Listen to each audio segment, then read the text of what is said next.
Waalaikumsalam. Iya ya. Iya, Bu. Silakan masuk. Silakan duduk sini, Dinda. Iya. Iya. Sini duduk ya, Bu. Iya. Ini tas boleh tahu? Boleh, silakan. Dinyamanin dulu duduknya. Oke. Udah nyaman? Ya. Dinda gimana nih kabarnya? Sebenarnya kalau kabar ya, Bu, agak bingung juga sih jawabnya, Bu. Kalau mau jawab baik-baik juga sebenarnya lagi nggak baik-baik aja. Cuman ya, kayaknya sih gitu, Bu. Ya nggak apa-apa, nanti Dinda bisa cerita ke ibu ya karena apa. Nah, jadi Dinda dari mana nih? Ada kegiatan lain atau dari mana? Tadi dari rumah aja sih, Bu, langsung ke Jadi sini. dari rumah langsung ke sini ya. Kamu tahu naik apa? Naik ojek online atau gimana? Naik ojek online, Bu. Ojek online. Tadi gimana perjalanannya ke sini? Lancar? Lancar sih, Bu. Cuman tadi agak lumayan macet di jalan. Nah, rame ya. Iya. Oke. Dinda mungkin kalau mau minum mulai silakan minum dulu. Ayo nanti kalau Dinda butuh minum, Iya. Dinda minum sih, Bu. Sekarang Dinda kegiatannya apa nih? Mahasiswa aja sih, Bu, sekarang kuliah Semester berapa? semester 5, Bu. Semester 5 ya, mau lulus ya, berarti sebentar lagi. Iya. Dinda kuliah di mana nih? Di Unila sih, Bu. Di Unila. Di sini ya. Iya, Gedung Menang. Oke, baik. Sebelumnya ibu memastikan dulu ya, dia kesini itu mau melakukan sesi konseling sama ibu. Nah, sebelumnya Dinda udah tahu belum sih apa itu konseling atau udah pernah melakukan sesi konseling sebelumnya? Kalau konseling sendiri itu saya sih taunya kayak lebih kayak tempat berbagi cerita gitu aja, Bu, ya, kayak curhat-curhat gitu. Cuman kalau untuk sesi konseling Dinda sih belum pernah, Bu. Ini baru pertama kali. Oke, jadi baru pertama kalinya ya. Dan tadi benar yang Dinda bilang kalau konseling itu sebagai tempat cerita. Nah, tapi sebenarnya konseling itu lebih dari sekedar tempat cerita. Di sini ibu izin menjelaskan terlebih dahulu ya apa itu konseling. Nah, jadi konseling itu adalah profesi di mana ibu nih sebagai konselor yang akan membantu Dinda sebagai konseli untuk menemukan solusi dari permasalahan yang sedang Dinda hadapi. Dan kemudian kesepakatan yang kita sepakati yaitu semua keputusan ada tangan Dinda. Dan dalam konseling juga diharapkan Dinda dapat lebih aktif untuk menceritakan apa yang sudah dirasakan, apa yang sudah Dinda hadapi gitu. Dan di sini ibu juga membantu Dinda untuk mencari solusi yang tepat. Jadi Dinda nggak perlu khawatir untuk cerita ke ibu, nggak perlu canggung. Dinda boleh jujur cerita ke ibu apa yang Dinda rasakan. Nah, karena semua yang diceritakan itu pastinya akan ibu jamin kerahasiaannya pasti akan aman. Sampai sini gimana, paham? Gitu ya, Bu, ya. Ya. Paham sih, Bu. Oke, kalau sudah paham, ibu juga mau menjelaskan 3 asas dalam konseling. Nah, jadi yang pertama itu ada asas kerahasiaan seperti yang udah ibu jelaskan sebelumnya. Jadi ibu itu akan menjaga kerahasiaan semua keterangan, semua cerita yang Dinda berikan ke ibu. Nah, mungkin jika nanti ibu butuh bantuan pihak lain, ibu akan izin terlebih dahulu ke Dinda.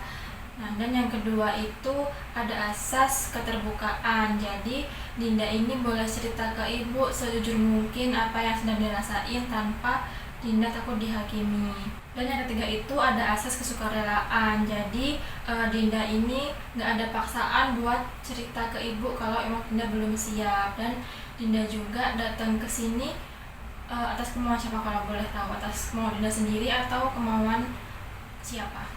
Kemauan diri sendiri sih, Bu. Oke, jadi kemauan diri sendiri ya, nggak ada paksaan dari siapapun.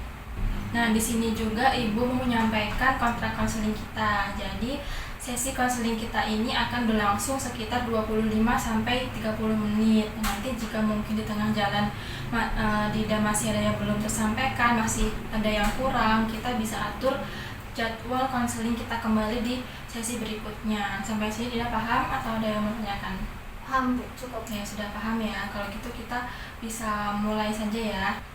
Oke, sekarang Dinda boleh cerita ke ibu nih apa yang sedang Dinda rasakan, apa yang sedang Dinda hadapi. Dinda boleh mulai cerita ke ibu. Jadi gimana? Jadi, Bu, sebenarnya tuh saya lebih nggak tahu sih, Bu, yang mulai dari mana. Tapi kayak Mungkin lebih ke akhir-akhir ini tuh saya ngerasa lagi capek banget gitu Bu, kayak bangun pagi terus berangkat kuliah terus pulang lagi gitu. Rasanya tuh kayak hidup yang saya jalani itu bukan hidup saya sendiri gitu loh Bu. Gak apa-apa Dinda, pelan-pelan aja. Dinda bisa cerita dari mungkin kenapa Dinda ngerasa kayak gitu. Tadi kan Dinda bilang hidup Dinda ini bukan milik Dinda sepenuhnya ya. Terus Dinda juga capek. Nah itu mungkin bisa diceritain capeknya karena hal apa? Iya Bu, jadi capeknya tuh ya Bu bukan kayak karena tugas kuliah atau aktivitas kampus ya Bu. Sebenarnya tuh saya bila aja saya kerjain, saya lakuin aktivitas kampus itu, tapi apa ya Bu ya, rasanya tuh kayak hati sama pikiran saya tuh ngeganjel gitu loh Bu, penuh kayak ya itu kayak ada yang ngeganjel gitu Bu. Terus kayak waktu saya istirahat pun atau kayak lagi malam pun tuh saya tetap kepikiran gitu Bu, saya kayak pusing mikirin gitu. Oke, kalau Ibu boleh tahu sebenarnya apa sih yang menjadi hati pikiran dia ini menjadi kayak penuh itu sebenarnya karena hal apa? Kita mikirin hal apa itu? Banyak ya Bu, sebenarnya banyak banget, cuman mungkin yang lebih utama tuh kayak pikiran tentang keluarga saya sih Bu, kayak di rumah gitu. Kayak saya kan kuliahnya di Bandar Lampung ya Bu ya, berarti di luar kota, bukan jauh dari kampung saya gitu Bu. Tapi saya ngerasanya tuh saya nggak pernah bisa benar-benar keluar dari rumah gitu loh Bu. Kayak pikiran saya tuh saya masih kayak nyangkut di rumah, saya masih mikirin keluarga saya di rumah gitu. Saya kayak misalkan saya mikir kalau bapak belum pulang, kayaknya ibu bakal sendirian di rumah, terus ibu bakal sedih. Terus juga kalau misalkan nih ibu saya tuh WA, ibu kalau WA tuh biasanya kan sering ngirim bubble atau pesan chat panjang. Terus kalau misalkan tiba-tiba ibu ngirim pesan yang singkat, terus jadi saya kayak rasa khawatir gitu loh Bu, kayak kenapa ya kok ibu jadi singkat gini, apakah ada lagi masalah gitu di rumah gitu. Berarti Dinda ini ngerasanya selalu khawatir sama kondisi rumah gitu ya, sama keadaan rumah lagi seperti apa, atau lagi baik-baik aja atau enggak gitu ya. Jadi Dinda ngerasanya Dinda ini punya tanggung jawab atas keadaan di rumah Dinda gitu ya. Berarti kayak Dinda ini kayak punya rasa Dinda ini memikul kondisi rumah gitu ya. Padahal sebenarnya Dinda ini lagi jauh dari rumah, keadaan Dinda lagi fisik Dinda ini lagi nggak di rumah, tapi pikiran Dinda selalu menuju ke rumah, gitu, kepikiran rumah gitu ya. Iya Bu, saya tuh dari kecil tuh udah kayak terbiasa gitu loh Bu, jadi orang yang harus tahu semuanya, harus tahu keadaan di rumah gitu, harus kayak tahu ibu saya tuh lagi kenapa, tahu bapak saya tuh lagi kesel kenapa, atau bahkan saya tuh harus tahu adik saya tuh nangis kenapa gitu sih Bu. Kayak sampai sekarang tuh kebawa gitu Bu, jadi kadang kayak sering banget mikirin mereka, sampai tugas saya tuh juga belum selesai tapi saya tetap mikirin mereka gitu loh Bu. Jadi kayak ya lama-lama tugas saya nggak selesai gitu. Sejak kapan Dinda ini ngerasa Dinda punya tanggung jawab untuk selalu mengerti kondisi atau keadaan rumah ini sejak kapan? Kalau saya ingat-ingat ya Bu ya, mungkin dari kecil sih Bu, dari SD kayak kelas 4 atau 5 SD gitu lah Bu. Kayak sempat pernah waktu itu orang tua saya tuh berantem yang gede banget gitu, bertengkar hebat gitu, sampai kayak bapak saya keluar dari rumah, terus ibu saya akhirnya tuh nangis di kamar. Terus adik saya juga yang waktu itu masih TK kan ketakutan nih Bu ya, jadi dia juga nangis. Nah kalau saya cuma duduk di depan pintu aja sih Bu, nungguin bapak pulang gitu. Terus pas bapak pulang, saya langsung peluk bapak saya, terus saya bilang, bapak jangan tinggalin ibu ya gitu. Padahal waktu itu saya juga nggak ngerti sih Bu, kayak apa sih yang saya ucapin waktu itu, cuman saya nggak mau aja gitu kalau keluarga saya hancur gitu. Oke. Jadi itu menjadi pengalaman yang mungkin berat banget ya bagi Dinda, karena juga itu Dinda masih seusia itu kan masih kecil banget ya, masih SD, mungkin itu jadi pengalaman yang berat tuh bagi Dinda gitu ya. Iya Bu, jadi eh, berat banget buat saya, kayak saya harus jadi penengah antara kedua orang tua saya. Terus kayak kalau misalkan ibu saya diem-dieman sama bapak gitu, saya yang ngasih tahu bapak harus gimana. Terus kadang juga saya harus kayak bercanda gitu loh Bu, biar suasana di keluarga saya tuh nggak nggak terlalu tegang gitu. Terus kadang juga saya minta kadang pura-pura gitu loh Bu ke bapak, kayak minta ibu butuh sesuatu gitu, padahal yang enggak gitu ya. Saya kayak ngerasa itu tugas saya untuk membuat apa ya Bu, rumah saya tuh damai lagi, tenang lagi gitu. Dan itu Dinda ngelakuinnya sendirian gitu. Iya Bu, saya sendirian, saya nggak pernah cerita siapa-siapa, kayak cerita ke keluarga besar tuh saya nggak pernah, cerita ke guru, apalagi kayak temen, bahkan keluarga besar nggak pernah sih Bu. Karena saya ngerasa ya Bu, itu kan maksudnya masalah keluarga saya ya Bu. Saya rasanya itu ya itu tanggung jawab saya gitu sebagai anak pertama gitu. Saya ngerasa saya harus menjadi penengah di antara kedua orang tua saya gitu Bu. Dan waktu Dinda ngerasanya capek, ngerasa lelah karena Dinda ngelakuin hal tersebut, biasanya Dinda cerita ke siapa nih?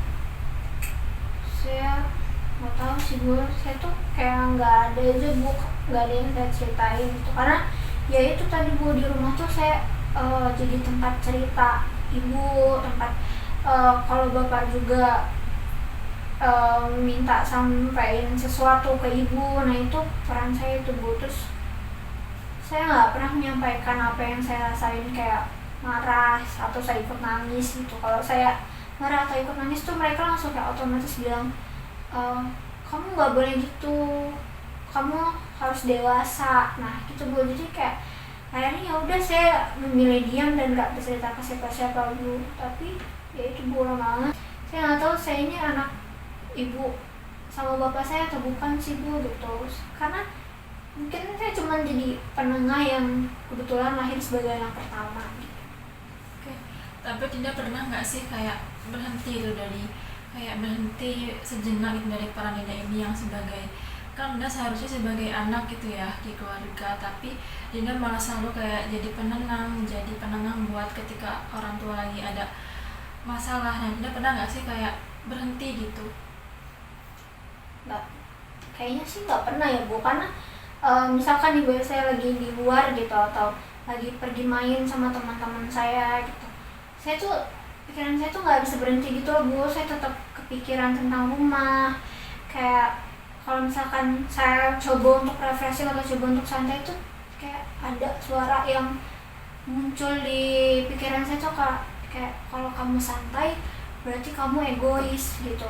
Jadi saya tuh kayak nggak pernah merasa benar-benar bebas dan merasa bebas sepenuhnya gitu. Saya pokoknya tetap kayak kepikiran kayak keadaan keluarga saya di rumah, ibu saya kenapa, bapak saya kenapa, kayak gitu sih Bu.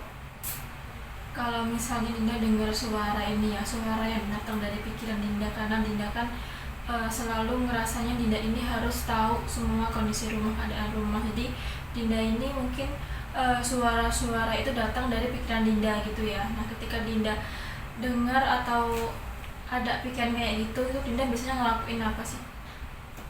Saya biasanya langsung buka WA sih, langsung ngecek HP, kayak buka WA gitu, ngecek grup keluarga atau kayak ngecek atau bahkan menghubungi ibu saya gitu. Terus kayak kan saya diem gitu, terus jadinya saya kayak berasa bersalah. Terus kayak akhirnya saya berusaha untuk berfungsi lagi gitu, balik ke peran saya untuk selalu khawatir tentang keluarga saya gitu. Nah Dinda, seandainya kalau misalnya kamu mau jadi diri kamu sendiri gitu ya, pengen jadi diri kamu sendiri gitu sehari aja, kira-kira hal apa yang bakal kamu lakukan atau hal apa yang kamu pengenin gitu? Saya pengennya sih Bu, mungkin naik motor, terus saya jalan-jalan sendiri, terus saya beli makanan yang saya suka dengerin musik favorit saya. Terus mungkin saya juga pengen gambar ya Bu, karena kan saya suka gambar gitu. Terus saya berhenti untuk mikirin semua dan hanya berpikir tentang ya diri saya sendiri gitu. Cuman nggak pernah sih Bu, saya nggak pernah benar-benar ngelakuin hal itu tadi. Terus kayak selalu gagal gitu Bu ketika saya mau mencoba untuk memikirkan diri saya sendiri gitu. Karena ya itu Bu, saya ngerasa bersalah kalau misalkan saya santai-santai padahal keluarga saya lagi gimana gitu. Jadi Dinda ini ngerasanya harus selalu ada ketika orang atau orang tua Dinda ini ngebutuhin Dinda gitu ya. Tapi Dinda sendiri nggak pernah tahu sebenarnya Dinda ini maunya apa gitu. Iya Bu, benar. Makanya saya kadang capek ya Bu. Saya capek jadi pura-pura kuat terus. Tapi gimana Bu, kalau saya nggak kuat, keluarga saya gimana gitu. Nah, menurut Dinda nih, gambaran kamu ini kamu ngerasanya seperti apa sih?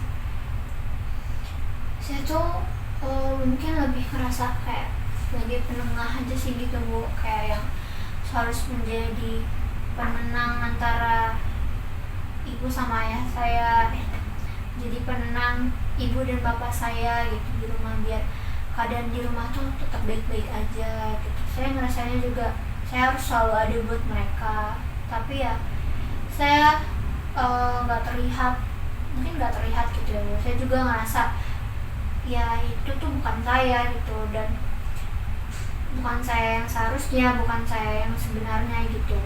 Dan Dinda ngejalanin peran ini sampai sekarang ya? Iya Bu, bahkan saat kuliah pun ya, saat kuliah ini saya selalu nekanin diri saya kayak jangan buat masalah gitu. Kan bapak pengen saya jadi guru ya Bu, terus ya padahal saya sukanya desain gitu, cuman ya saya diem, saya takut untuk menolak keinginan bapak gitu. Saya juga takut mengecewakan mereka gitu. Saya takut ya kehilangan cinta dari kedua orang tua saya sih Bu, kalau saya misalkan saya nurutin kemauan saya gitu. Nah, Dinda ini ngerasa dicintai emang karena tulus dari orang tua Dinda, atau Dinda ngerasanya malah dicintai cuman karena Dinda dicintai kalau misalnya Dinda melakukan apa yang mereka inginkan gitu? Iya Bu, saya ngerasa kalau saya tuh dicintai kalau misalkan saya berfungsi gitu loh Bu. Terus kalau saya berhasil dan sesuai dengan harapan orang tua saya gitu. Kalau saya bisa menenangkan semua orang dan keluarga saya baik-baik aja gitu. Tapi kalau misalkan saya gagal, kalau saya mengecewakan mereka gitu dan memilih jalan saya sendiri tuh, saya takut ya mengecewakan mereka, dan saya nggak yakin mereka bisa bangga ke saya. Jadi Dinda ini ngerasanya hal ini tuh bukan yang Dinda mau gitu ya. Dinda ini hidup kayak di seperti naskah yang sebenarnya bukan Dinda inginkan, seperti itu ya. Iya Bu, saya ngerasa kayak ya bukan saya penulis naskahnya, itu kayak naskah itu ya udah diwariskan untuk saya gitu. Saya menjadi karakter yang nggak pernah saya inginkan, nggak pernah yang saya pilih sendiri gitu. Tapi saya juga nggak tahu Bu caranya keluar dari hari ini gitu. Nah, Dinda kan udah ngejalanin dari Dinda kecil sampai sekarang ya, sampai selama itu gitu.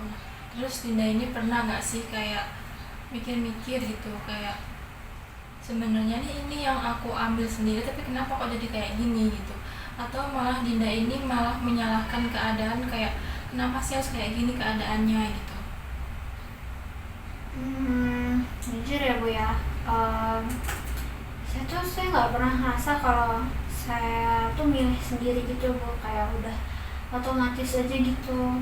Orang tua saya ribut ya saya langsung ambil peran untuk menjadi penengah, untuk jadi orang yang nenangin gitu. Kayak misalkan adik saya jatuh, saya langsung peluk. Ibu saya diem di kamar, saya langsung samperin, nemenin gitu. Ya kayak semua tuh kayak udah diatur gitu. Saya tuh tinggal jalanin peran saya aja gitu. Berarti Dinda ini kayak nggak sempat kayak mikirin sebenarnya Dinda ini maunya apa gitu, nggak pernah ya? Iya Bu, saya tuh nggak pernah hanya ke diri sendiri saya itu Bu, saya maunya apa gitu. Soalnya tuh saya mikir kalau saya nggak ngapa-ngapain gitu Bu, atau nggak ngambil peran saya sebagai penengah itu tadi tuh, rumah tuh bakal makin ribut. Ayah sama bapak tuh ibu sama Ayah sama bapak. Nah, ibu sama bapak tuh kayak bakal sering ribut gitu. Nah, kalau misalkan saya down gitu Bu, siapa yang bakal bantu keluarga saya?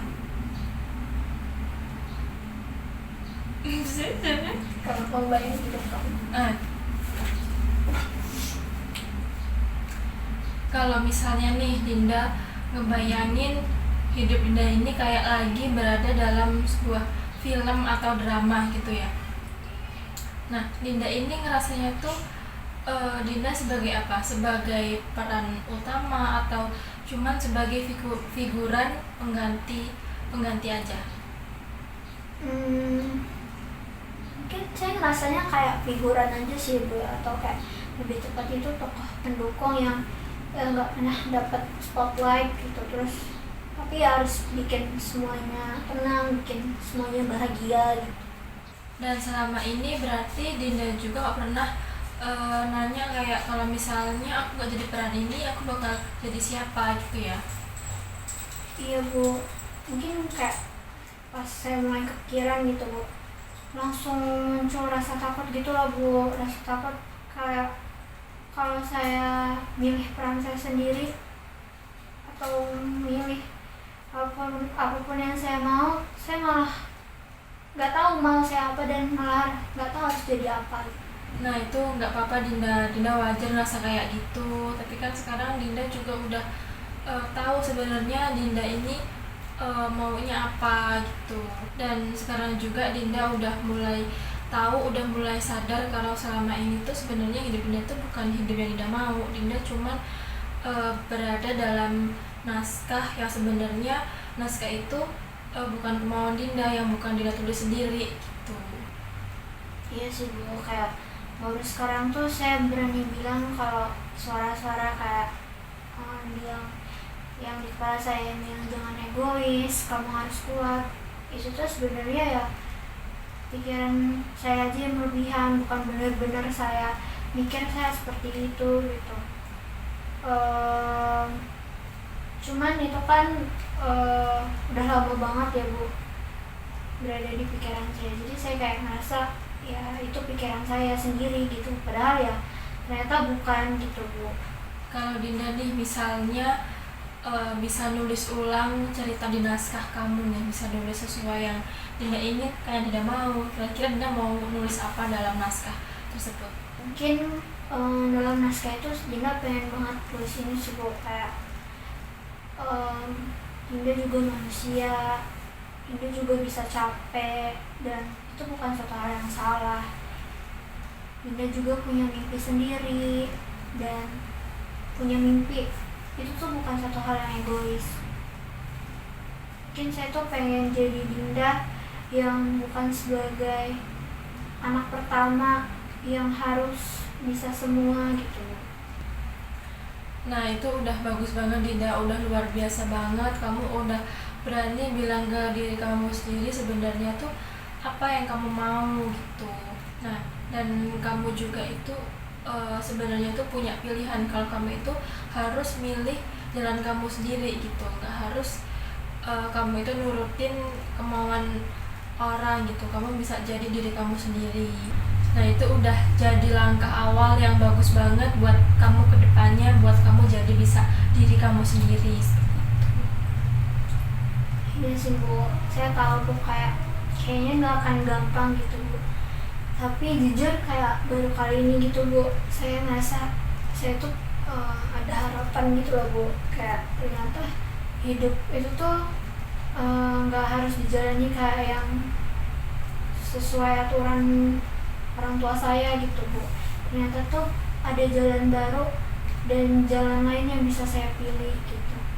Iya Dinda, itu benar banget. Sebenarnya kamu itu bisa nentuin pilihan jalan kamu sendiri. Kamu bisa pilih yang terbaik buat kamu. Kamu nggak harus maksain diri kamu buat jadi apa yang orang tua kamu mau. Nah sekarang kamu juga udah nentuin langkah awal, yang bakal kamu lakuin itu apa. Nggak apa-apa, pelan-pelan aja. Kamu ngelakuin ini supaya kamu ini bisa keluar dari situasi yang sebenarnya membuat kamu ini nggak nyaman gitu. Nah Dinda, sekarang dari setelah kamu cerita ke ibu tentang keadaan kamu, tentang apa yang kamu rasakan, ibu sangat mengerti sekali. Nah sekarang mungkin kita bisa coba pikirin langkah ke depan ya.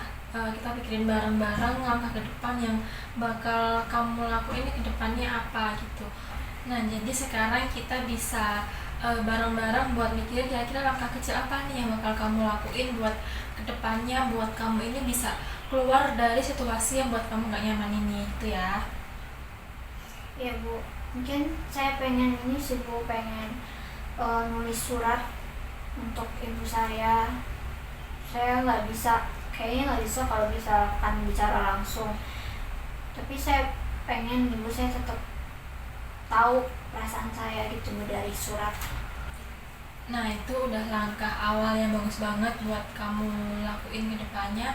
Kira-kira dalam surat ini kamu bakal nulis tentang apa gitu? Mungkin di surat itu saya pengen bilang sih Bu, kayak saya tuh merasa capek banget. Terus saya merasa saya lama-kelamaan tuh kehilangan diri saya gitu. Saya juga pengen ibu saya tuh tahu kalau saya tuh juga pengen dicintai karena diri saya sendiri gitu, bukan karena saya pengen menyenangkan semua orang gitu. Tapi jujur saya takut Bu. Masih takut ya berarti. Gimana takutnya ini? Takut karena apa? Takut kalau misalkan ibu saya malah kepikiran kalau ternyata dia ngerasanya saya menyalahkan dia. Terus saya juga takut dianggap durhaka sih Bu. Itu jadi hal wajar ya, tidak misalnya kamu ngerasa kamu takut dinilai beda sama ibu kamu gitu, itu wajar banget. Nah tapi dalam surat ini kamu kayak nggak menyalahkan orang tua kamu, nggak menyalahkan ibu kamu, tapi kamu cuman mengutarakan sebenarnya apa sih yang kamu mau gitu. Terus kita juga bisa atur suratnya ini isinya itu kayak yang penuh kasih sayang, terus kejujuran kamu, mengungkapkan sebenarnya apa yang kamu mau gitu. Terus mungkin ibu boleh bantu kamu buat nentuin kerangkanya ya. Boleh banget Bu, kayaknya saya butuh itu sih Bu. Nah sekarang ibu mau coba buatkan kerangkanya buat kamu dulu ya. Iya Bu.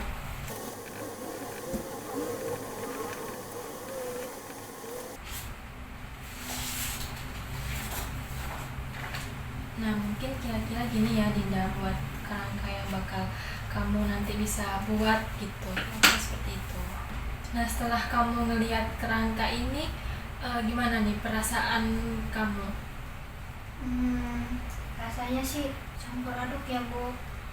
Tapi saya kayak ada bagian dari diri saya kayak ngerasa kayaknya saya siap untuk menulis surat ini ke ibu saya gitu. Mungkin ini juga pertama kalinya saya tahu saya harus ngapain sih Bu. Nggak apa-apa Dinda, kamu bisa ngelakuinnya pelan-pelan, nggak harus sekaligus. Yang penting kamu udah mengutarakan sebenarnya apa yang kamu mau, kamu ungkapkan ke ibu kamu supaya ibu kamu juga tahu. Karena hal ini tuh sebenarnya kamu ngerasain sendiri tuh dan nggak mudah gitu bagi kamu gitu ya. Iya Bu, makasih ya Bu. Saya kayaknya siap untuk coba pelan-pelan. Oke. Dinda, kamu sekarang udah hebat banget, udah berani ngungkapin isi hati kamu, udah mengutarakan isi hati kamu tuh sebenarnya maunya apa. Kamu udah luar biasa banget, kamu udah mengerti sebenarnya keinginan kamu ini apa. Kamu juga bukan cuma mengutarakan ke diri kamu sendiri, tapi kamu juga udah berani jujur ke ibu. Itu suatu hal yang bagus banget yang udah kamu lakuin. Iya Bu, jujur saya nggak nyangka sih Bu saya bisa cerita sebanyak ini. Apalagi nih pertama kali saya cerita ke orang lain gitu. Biasanya saya cuma diem, terus bilang ke diri saya sendiri, aku nggak apa-apa, aku baik-baik aja, padahal ya sebenarnya enggak gitu. Iya Dinda, kamu sekarang kan udah jadi tahu sebenarnya apa yang kamu mau. Jadi kamu itu nggak harus jadi apa yang orang mau. Kamu juga bisa jadi diri kamu sendiri. Kamu nggak harus terus terlihat kuat di depan orang tua kamu. Kamu bisa jujur sebenarnya kamu ini yang kamu inginkan ini apa. Kamu bisa ngelakuin ini pelan-pelan, nggak harus yang kayak instan gitu. Iya Bu. Rasanya tuh kayak hari ini tuh saya mulai ketemu lagi dengan diri saya gitu Bu. Saya kayak merasa menemukan diri saya yang dulu sempat hilang gitu sih Bu. Ya Dinda, kamu juga sebenarnya nggak sendirian. Banyak orang di luar sana juga yang sebenarnya itu mungkin jalan mereka itu mereka jalani nggak sesuai kemauan mereka. Mereka jalani sesuai naskah yang ada. Nggak apa-apa, kamu bisa ngelakuinnya pelan-pelan. Dan kamu hari ini udah hebat banget, udah mau melakukan kedepannya. Bukan ngelakuin apa, kamu udah tahu kedepannya kamu bakal ngelakuin hal apa. Kamu udah mau mulai dari sekarang, itu udah luar biasa banget. Iya Bu, tapi saya nggak janji langsung bisa berubah ya Bu. Mungkin saya coba perlahan-lahan, tapi yang saya tahu saya nggak bisa terus jalan begini di jalan begini gitu. Saya harus mulai sesuatu yang baru untuk diri saya sendiri. Iya Dinda, dan kamu juga itu nggak harus berubah yang secara langsung, secara instan gitu, nggak perlu. Kamu juga bisa berubah pelan-pelan mulai dari kamu sendiri gitu. Kamu bisa jujur ke diri kamu sendiri sebenarnya kamu ini maunya apa gitu. Kamu bisa ngelakuinnya pelan-pelan aja. Dan hari ini kamu juga udah bagus banget, udah luar biasa banget, udah mau mulai hal tersebut. Udah langkah yang bagus banget Dinda. Iya Bu, terima kasih ya Bu. Rasanya pikiran dan hati saya yang ganjel tuh mulai lebih ringan gitulah Bu rasanya. Iya Dinda, sama-sama. Nanti juga kita bisa mulai bahas lagi setelah kamu menulis surat untuk ibu kamu ini, dan sudah melakukan hal-hal yang sudah kamu rencanakan tadi ini. Itu kamu kedepannya ngerasa gimana? Apakah ngerasa semakin tenang atau gimana? Kita bisa jadwalkan kembali untuk kita membahas hal yang sudah kamu lakukan tadi ini, yang kamu rasakan seperti apa itu. Mungkin malam ini ya Bu ya, saya mau nulis suratnya, entah suratnya saya kasih atau enggak, tapi setidaknya saya pengen dulu tulis di surat gitu, pengen jujur dulu ke diri saya sendiri terlebih dahulu.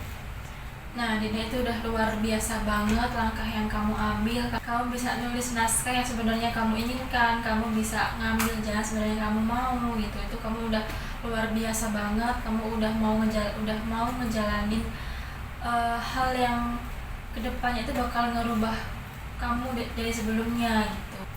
Dan pastinya ibu juga bakal selalu ada buat kamu, selalu ngedampingin kamu. Kalau misalnya kamu butuh bantuan ibu, kamu butuh cerita ke ibu, kamu bisa hubungi ibu kembali gitu ya. Iya Bu, terima kasih ya Bu.